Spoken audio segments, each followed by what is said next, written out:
டேய் பாரிஸ் ஸ்கூலுக்கு தான் போனியாடா? நான் போனேன்டா.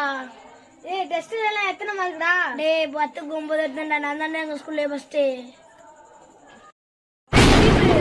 வெளியில மழை தூருது, இடினா அடிக்குதுடா, காத்துனா ரொம்ப அடிக்குதுடா. ஆமாடா. லைட்டா மழை பெஞ்சிட கூடாதுடா. உடனே கரண்ட் அமுத்திடுறாங்கடா, ஒரு சொத்து போன மாதிரி. ஆமாடா தினம் இப்படிதான். என்னடா தம்பி கரண்ட் போன பிறகு புலம்பிட்டு இருந்த மாதிரி இருந்துச்சு. லேசா மழை பெஞ்சிட கூடாதுனே, அந்த உடனே லைட் இது கரண்ட் அமுத்திடுறாங்கண்ணே. அதுக்காட பேசிட்டு இருந்தீங்க. ஆமாண்ணே. தம்பி கரண்ட் எதுக்கு அமர்த்துறாங்க தெரியுமா? மழை பெஞ்சா காற்று அடிக்கையில் ஒயர் கம்பு அந்தந்து உளுந்ததுன்னா அதை மிதிச்சு இறந்து போயிடுவாங்க.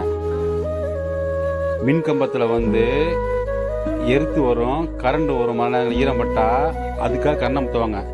கரண்ட் அமர்த்துறது அவங்க வேணும்னு செய்கிறதில்ல, நம்ம உயிரை பாதுகாக்கிறாங்க. ஒரு மருத்துவர் எப்படி நம்ம உயிரை பாதுகாக்க போராடுறாரோ, அவர் எப்படி கஷ்டப்படுறாங்களோ அதே மாதிரி மின்சார ஊழியர்களும் நம்ம இறந்து போயிடக்கூடாது, நமக்கு எது ஆயிடக்கூடாதுன்னு தான் கரண்ட் அமர்த்துறாங்க. இனிமேல் அப்படி பேசக்கூடாது, சரியா?